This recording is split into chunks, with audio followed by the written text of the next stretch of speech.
Bonjour, bonsoir à toutes et à tous et bienvenue dans un moment de plaisir, dans un moment de partage, dans un moment de partage du plaisir cinématographique, en tout cas pour ce qui nous concerne. Bienvenue dans ce nouveau format hebdomadaire où l'on va pouvoir se retrouver au détour de notre passion pour le cinéma. Bienvenue dans D'Explorer. Alors je sais ce que les vieux de la vieille se disent oui, c'est pas vraiment un nouveau concept, c'est juste un truc que t'as recyclé, et je répondrai oui. Je répondrai oui, bien sûr, parce que étant pour la transition écologique, à l'instar de la politique de notre cher gouvernement, je tiens à rentabiliser les choses qui existent déjà, plutôt que de me forcer à entrer dans une consommation excessive et à absolument vouloir en créer de nouvelles. Bienvenue dans D'Explorer donc, et pour celles et ceux qui ne connaîtraient pas ce dont il s'agit, eh bien D'Explorer c'est un vieux concept que j'avais lancé sur cette chaîne, à l'époque en format vidéo, qui consistait tout simplement en fait à présenter des films que j'aimais et à partager mon amour et mon appréciation de ces derniers, afin d'essayer de convaincre celles et ceux qui ne les avaient pas encore visionnés, et bien tout simplement de tenter l'aventure et de se plonger dans leurs merveilles, dans leur rivage cinématographique. Et c'est tout simplement ce que l'on va continuer à faire, en format audio cette fois, et je sais encore une fois ce que vous vous dites, oui là, vous, parce que je vous connais, il y a une sorte de connexion entre vous et moi, et pour citer Feu, ma grand-mère, je vous connais comme si le facteur vous avait fait. Et ce que vous vous dites, c'est « Bon écoute, mon cher Clément, mon cher Dex, en fonction de l'appellation avec laquelle vous avez choisi de me désigner, c'est bien beau tes discours sur le cinéma, mais tu commences un peu trop à nous parler en format podcast, en format audio, et ce serait bien qu'on revoie ta sale tête, hein, qu'on revoie ce petit sourire espiègle, ces yeux rieurs et cette rousseur brûlante qui nous fait vibrer à des heures tardives et qui sont évidemment les heures auxquelles on regarde tes contenus. Alors, à cela, je répondrai d'abord merci, et dans un deuxième temps, je répondrai que la seule solution que j'ai trouvée, en tout cas pour l'instant, de réussir à tenir un rendez-vous hebdomadaire tout en continuant à pouvoir mener une vie créative et active de l'autre côté, eh bien c'est tout simplement de passer par le format audio qui m'offre une liberté que ne me permet pas tout simplement la vidéo face cam, pour la bonne et simple raison que je fais partie de cette école youtubienne qui considère que lorsqu'on fait une vidéo face cam, on la prépare. C'est pas un jugement du tout de valeur vis-à-vis de ceux qui ne le font pas, mais c'est ma façon à moi de le faire. Je ne supporte pas l'idée de me planter devant une caméra et de simplement raconter des trucs sans savoir à l'avance ce que je vais dire. Et ben, tourner une vidéo me rajoute une étape de travail, alors que simplement prendre des notes, réfléchir à un contenu audio et vous le partager me permet d'être productif, de vous donner rendez-vous et en même temps de me laisser le temps de travailler sur de plus gros projets comme mon court-métrage Olympe qui va sortir incessamment sous peu et que certains et certaines d'entre vous ont déjà eu la chance de visionner et je voulais vous remercier chaleureusement pour vos retours, ça me fait très plaisir. Mais trêve de bavardage, je vous avais vendu du plaisir, je vous avais vendu de l'amour, je vous avais vendu du cinéma et on va inaugurer cette nouvelle version de D'Explorer avec un film, et pas des moindres, un film documentaire sorti en 2005 et réalisé, mettons un bémol sur cette expression pour l'instant, on verra plus tard pourquoi, réalisé par Werner Herzog et intitulé Grizzly Man. Alors pour celles et ceux d'entre vous qui ne savent absolument pas de quoi il s'agit, eh bien déjà je vous envie parce que vous avez un super long métrage à découvrir, et pour les autres, laissez-moi vous rafraîchir la mémoire. Alors en fait, Grizzly Man, c'est un documentaire sur une personne qui a réellement existé, qui s'appelle Timothy Treadwell, qui s'appelait malheureusement Timothy Treadwell, et qui a la particularité d'avoir passé 13 ans sans armes au cours de plusieurs mois chaque année, en fait, une sorte de retraite, de randonnée annuelle, dans un parc national en Alaska, auprès des grizzlies. Et alors la raison pour laquelle il faisait ça, le petit Timothy, eh bien c'est tout simplement parce qu'il était absolument fasciné par ces animaux, qu'il avait envie d'apprendre à les connaître, et au fur et à mesure qu'il se rapprochait d'eux, qu'il les acclimatait à sa présence année après année, eh bien il a commencé à développer une relation très étroite à cet endroit, à ce parc national donc, qui s'appelle le Katmai National Park and Preserve, et a surtout développé une relation particulière avec ses occupants, les fameux grizzlies, donc jusqu'à une tragédie qui s'est déroulée en 2003, tragédie au cours de laquelle Timothy et sa compagne Amy ont été attaqués et dévorés par un grizzly affamé. Et c'est donc partant de cette histoire, on ne peut plus joyeuse, comme vous l'avez deviné, que notre bon Werner Herzog s'est attelé à réaliser un documentaire retraçant le parcours et la personnalité de Timothy afin de la faire partager au plus grand nombre et surtout pour s'interroger sur la frontière indicible qui unit l'homme à la nature. Voilà donc les bases, voilà donc le pitch, voilà donc ce dont nous allons être amenés à parler au cours de cet épisode, mais avec une particularité tout de même, particularité que je ne vous ai pas évoquée pour l'instant et qui fait selon moi tout le sel et tout l'intérêt strictement cinématographique de ce documentaire, et c'est ce sur quoi nous allons nous attarder au fur et à mesure des épisodes de D'Explorer, parce que mon objectif, c'est pas simplement de vous parler d'un film que j'aime, c'est surtout d'essayer de vous parler de la dimension cinématographique qui est au travail dans ce film, et en quoi est-ce que je la trouve intéressante, en quoi est-ce qu'elle nous permet de réfléchir plus largement sur le médium cinématographique. Parce que aimer les films, c'est bien, mais aimer le cinéma, c'est encore mieux. Et donc cette particularité que je ne vous avais pas évoquée, c'est que ce film, ce documentaire donc, réalisé entre guillemets par Werner Herzog, n'est pas composé dans sa très grande majorité, en fait, dans sa quasi-totalité, par des images tournées par Herzog lui-même. En fait, la particularité de Timothy Treadwell, c'est qu'il se filmait au cours de ses différentes expéditions. Il vloguait, hein, voilà, pour le dire trivialement, tel qu'on pourrait qualifier cette pratique aujourd'hui. Et donc, nous avons à notre disposition, en tout cas, Werner Herzog avait à sa disposition, des heures et des heures et des heures d'enregistrement de Timothy sur son aventure. Et c'est là où, justement, les guillemets sur « réalisé par Werner Herzog » se posent, parce que ce qui fait, selon moi, tout le sel de Grizzly Man, au-delà du fait que la personnalité qui est mise en valeur par ce documentaire, à savoir celle de Timothy Treadwell, est absolument fascinante, parce que c'est un original, et qu'il est toujours intéressant de faire des films sur des originaux, afin de s'interroger sur ce que nous sommes en tant qu'humanité. Moi, je trouve ça toujours, que c'est toujours une démarche, de toute façon saine, de prendre l'originalité des individus pour essayer de réfléchir à ce qu'est l'humanité, et donc notamment à son rapport à la nature, ce qui est le cas ici. Mais là où c'est intéressant cinématographiquement, c'est que nous nous retrouvons dans un cas de figure très particulier où nous avons un metteur en scène très très exigeant, très démiurgique dans sa démarche, que l'on va pouvoir évoquer un petit peu après, qui s'appelle Werner Herzog, et qui se retrouve confronté à des images qu'il n'a pas tournées. Et rien que ça, c'est intéressant. Alors c'est intéressant à plus d'un titre, parce que quand on regarde l'histoire un petit peu de Grizzly Man, et que l'on connaît un petit peu la filmographie de Werner Herzog, qui est un metteur en scène que j'aime beaucoup, et qui est même, je dois le confesser, un de mes metteurs en scène préférés, en tout cas en ce qui concerne la mise en scène de documentaires, on comprend évidemment tout de suite pourquoi est-ce que cette histoire l'a intéressé, parce que tout le travail de Werner Herzog, toute sa filmographie, en tout cas la très grande majorité de sa filmographie, n'est consacrée qu'à une seule chose, le rapport entre l'homme et la nature. Mais dans une dimension spirituelle et mystique. Et c'est donc là où je reviens au terme démiurgique, donc c'est-à-dire qui se place dans la position du divin pour créer le monde, pour qualifier le travail de Herzog, parce qu'en fait Herzog a une particularité lorsqu'il filme, c'est que son point de vue à lui de metteur en scène, et là on peut le voir tout simplement par ses choix de cadre, par ses choix aussi de point de vue, est un metteur en scène qui se met systématiquement au-dessus du sujet qu'il filme. Ce qui n'est pas un reproche, hein, bien sûr, il y a une volonté chez lui de se mettre en surplomb des sujets qu'il aborde, et on le voit tout simplement par un fait de mise en scène très simple, et c'est parfois aussi bête que ça d'analyser la mise en scène d'un auteur. Il filme du ciel. Werner Herzog est un metteur en scène qui filme du ciel, qui filme de points élevés, et et c'est très intéressant à remarquer, qui filme toujours au sommet de montagnes, qui va toujours soit être en hélicoptère, soit filmer, par exemple, lorsqu'il fait son documentaire Into the Inferno, il filme les volcans en plongée zénitale, en se mettant bien au-dessus du cratère pour regarder au-dessus. Lorsqu'il fait Lessons of Darkness, son film sur la catastrophe pétrolière, qui est un véritable chef-d'œuvre que je vous invite toutes et tous à découvrir, il le fait intégralement vu du ciel. Nous n'avons que très très peu de plans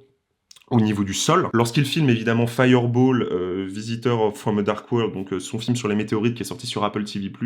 et que j'avais mis en avant l'année de sa sortie, il le fait évidemment vu du ciel. Enfin bref,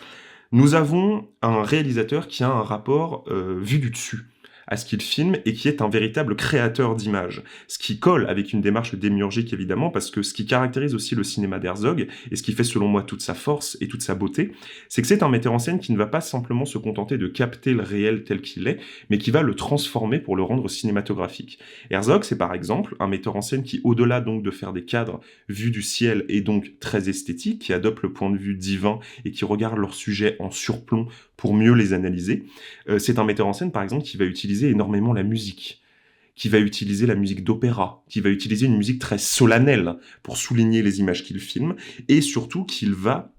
commenter les images. Et ça, c'est intéressant aussi comme démarche de documentariste, et c'est là où j'en reviens à l'idée du surplomb du sujet. Parce que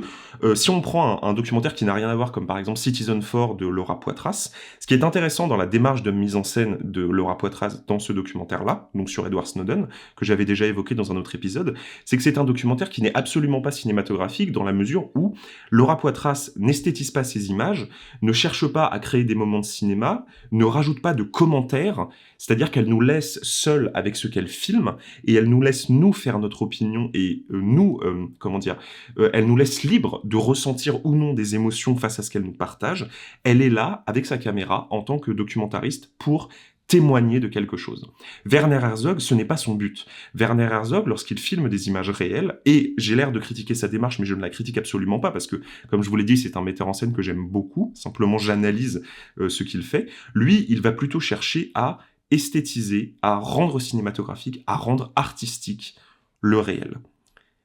Et là où c'est intéressant, c'est que nous avons pour la première fois peut-être de l'histoire de sa filmographie des images donc qu'il n'a pas tournées. C'est-à-dire des images et un récit qu'il ne peut pas regarder en surplomb. Et ça le perturbe. Ça le perturbe et ça se voit dans le documentaire. Parce que Herzog, comme à son habitude, dans Grizzly Man, va commenter les images. Il va le faire, il va les commenter avec une certaine distance d'ailleurs, hein, comme s'il regardait Timothy de loin, comme un sujet anthropologique, comme voilà quelque chose, comme si c'était un observateur zoologique, comme s'il étudiait un animal qu'il regardait de loin sans jamais réellement s'en approcher, sans jamais avoir accès, sans jamais pouvoir communiquer avec lui. Un petit peu ce qu'il avait fait d'ailleurs avec son documentaire qui s'appelait Happy People, c'est-à-dire qu'il y a une forme de froideur dans la façon qu'a Herzog d'analyser et de rendre compte des agissements des humains. Parce qu'il cherche simplement à les observer, pas à les juger, hein, bien sûr, il n'est pas en train de nous dire que ces gens sont bons ou mauvais, non, le critère moral n'entre pas du tout en ligne de compte. Mais il y a une froideur, il y a une grande froideur dans son approche. Et là, ce qui est intéressant, c'est qu'il se retrouve face à un cas humain qu'il n'avait, je pense, jamais rencontré jusqu'à présent, un original tel. Et donc, Herzog est perdu face aux images.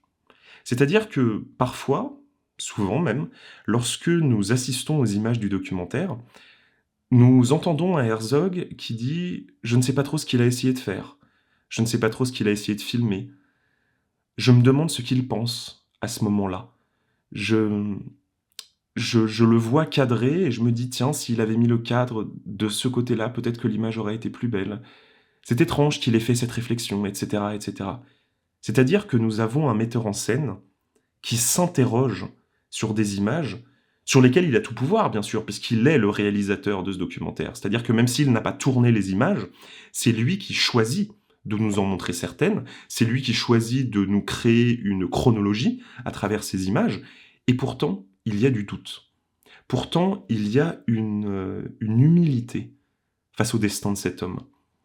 Et ça, c'est très puissant. C'est très beau, et je pense que la principale raison pour laquelle Grizzly Man me touche à ce point, c'est parce que, pour la première fois, de l'accès à la filmographie d'un auteur que j'aime tant, et je vous invite vraiment à regarder tous ces documentaires, même ceux qui sont sur Netflix, même ceux qui sont sur Apple TV+, il y a vraiment quelque chose de tout à fait intéressant. Même si on a une démarche de contrôle absolu de ce qui est filmé, je repense à cette scène de Fireball où il est en train d'interviewer une femme et pendant qu'elle parle, il détourne sa caméra pour filmer autre chose alors qu'elle continue de parler, ce qui est un manque de respect absolument énorme, mais ce qui dit beaucoup de sa démarche à lui, c'est-à-dire qu'il considère qu'il y avait autre chose de plus intéressant à filmer. Et là, n'ayant pas la possibilité de faire ça, n'ayant pas la possibilité de trafiquer l'image, de rendre compte d'un réel qu'il a lui-même expérimenté, eh ben, il le contemple avec distance, avec humilité. Et moi, je trouve ça touchant. Je trouve ça touchant de voir un réalisateur aussi puissant artistiquement que l'est Werner Herzog, simplement être un humain comme les autres. C'est-à-dire ne pas savoir où se mettre, ne pas savoir quoi faire du moment qu'il a entre les mains, et surtout nous mettre au même niveau que lui. Je vais oser un terme un peu fort pour désigner la beauté que j'entrevois dans la mise en scène de Grizzly Man,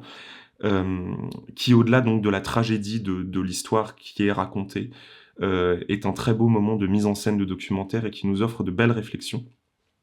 sur le cinéma, sur la façon de tourner, des images et de les monter, de les raconter. C'est que je crois que c'est un film, du fait qu'Herzog est perdu face au sujet qu'il filme, du fait qu'il ne sait pas où se placer, du fait qu'il ne comprend pas parfois les réactions de l'homme qu'il a face à lui. C'est un film très démocratique. J'ose le mot. C'est-à-dire que c'est un film, en fait, qui, malgré évidemment le fait que Herzog est une puissance sur les images, parce que c'est lui qui a choisi de les monter d'une certaine façon, c'est un film qui nous met au même niveau que lui, parce que c'est un film qui nous met face aux mêmes interrogations que lui. Et ce qu'il nous partage, c'est le regard qu'il porte sur un homme qu'il ne comprend pas, et nous partageant cette incompréhension, il nous met quelque part dans la peau, nous-mêmes, de metteurs en scène de cette histoire. En fait, non content de l'avoir découvert, son objectif n'est pas du tout de la trafiquer pour l'héroïser, pour la rendre dramatique, etc. Au contraire, d'ailleurs, il va plutôt chercher à rester le plus neutre possible, et cela se voit dans une scène que moi je trouve déchirante et qui m'a arraché des larmes, qui est la scène où il regarde la vidéo de la mort de Timothy et Amy. Enfin, la vidéo non, en tout cas c'était un enregistrement audio du décès, puisque en fait il a tourné à ce moment-là, au moment où ils ont été attaqués, mais le capuchon était encore sur la caméra. Et ce qui est très beau, c'est que nous n'écoutons pas, nous. Nous avons simplement un plan sur Herzog qui écoute, face à la femme qui lui confie ses enregistrements, et une fois l'enregistrement terminé, il retire le casque, il lui prend la main à cette femme et il lui dit « Vous ne devez jamais écouter ça, détruisez cette cassette ». Et quelque part, en faisant ça, évidemment, il nous impose son choix. Parce qu'on pourrait se dire, bah non, dans une logique strictement de neutralité documentaire, on aurait dû écouter. On aurait dû écouter, il aurait dû nous faire part. Mais quelque part, je trouve que ça incarne cette seule scène, toute la démarche d'Herzog avec ce film, c'est-à-dire une hésitation, c'est-à-dire un respect, une pudeur. Et je crois que cette pudeur-là, c'est ce qu'il peut y avoir de plus bouleversant dans un film. Parce que, certes, Grizzly Man est un film que l'on regarde avec distance, parce que quand on observe le destin de cet homme, Timothy Treadwell, on se dit, mais il est complètement cinglé. Enfin, je veux dire, moi, je me suis fait à plusieurs fois la réflexion dans le film, une espèce de réflexion que je n'aurais pas voulu avoir, d'ailleurs, j'aurais voulu rester dans une compréhension humaniste, mais il y a des moments où tu te dis, mais le gars est complètement fou, quoi. Je veux dire, il y a toute la scène où il va toucher une merde d'ours, une merde, hein, c'est-à-dire la crotte d'un ours, en la caressant, elle est toute chaude, et il dit oh, c'était en elle, c'est tellement beau, etc. Tu te dis, ah ouais, le mec, il lui manque une case, tu vois. Mais Herzog ne se livre pas à ça, et même s'il nous laisse parfois la possibilité de nous faire ces réflexions, parce qu'il aurait pu couper ces images, lui-même les regarde avec ce même regard. Je crois fondamentalement qu'il ne s'agit pas du fait qu'il nous partage un point de vue, c'est-à-dire je ne crois pas qu'Herzog nous ait imposé quoi que ce soit à travers Grizzly Man, je crois qu'au contraire, il nous a mis au même niveau que lui, et qu'il nous partage ses réflexions, en voix off, mais qu'il ne les prend pas comme des vérités acquises, et qu'il nous donne la possibilité de nous faire ces réflexions. Et lorsque l'on ressort de ce film, ce que l'on a vu, c'est un metteur en scène, non pas nécessairement dépassé par l'histoire qu'il raconte, mais en tout cas humble, face à l'humain dont il entend faire le portrait. C'est un metteur en scène qui nous a mis à son niveau, qui nous a constitués comme co-réalisateurs du film, qui nous a laissé faire le choix d'observer cet homme. Et cette démarche-là, de documentaire, bah j'ai pas vraiment peur de le dire, c'est quelque chose que j'avais jamais vu en fait. Ce côté humble, cette volonté de nous laisser face au destin d'un homme et de nous dire « je ne sais pas ce que je pense, je sais que je ressens des choses », face à certaines scènes, face à certaines phrases. Et cette étrangeté du regard, lorsque l'on contemple l'autre dans son altérité et que pour autant on se dit « lui aussi est un humain comme moi », je crois que c'est la raison principale pour laquelle j'aime les documentaires. Parce que justement, ça nous permet d'explorer ça. Ça nous permet d'explorer l'autre et donc de nous explorer. Et la démarche que propose Herzog dans la mise en scène de cette histoire, de ce destin tragique, de cette... tragique au sens propre, parce qu'il y a une ironie presque comique dans le fait que cet homme qui a passé 13 ans avec les grizzlies se soit fait dévorer par un grizzly. C'est un peu la figure de l'Ouroboros. Enfin, je veux dire, il y a quelque chose de tellement humain là-dedans, qui fait tellement écho à notre destin à toutes et à tous. En tout cas, c'est une conviction philosophique que j'ai, et dont je vous fais part. Je ne sais pas si j'ai réussi à vous convaincre de découvrir le film, mais j'avais besoin de vous partager ce qu'il m'avait évoqué. J'avais besoin de vous partager ce respect énorme que j'ai vis-à-vis d'Herzog. J'avais besoin de vous partager l'émotion, la très grande émotion que m'a fait ressentir cette histoire, que m'a fait ressentir l'histoire de ce metteur en scène, réalisant cette histoire. Et j'espère que vous aussi, vous vivrez une expérience aussi intense que celle que j'ai pu vivre. Je vous remercie d'avoir écouté cet épisode. Je remercie celles et ceux d'entre vous qui font des dons sur mon compte Patreon. Ça permet de financer des projets plus ambitieux. Je vous donne rendez-vous la semaine prochaine pour un nouveau film ou une série, puisque nous aborderons aussi des séries dans ce nouveau format. Je vous invite à vous abonner, à laisser un commentaire aussi si vous avez des idées de films que je pourrais aborder, ou si vous avez simplement envie de recommander à votre tour le film à celles et ceux qui ne l'auraient pas encore découvert. Je vous souhaite à toutes et à tous un bon visionnage, et je vous dis à la prochaine.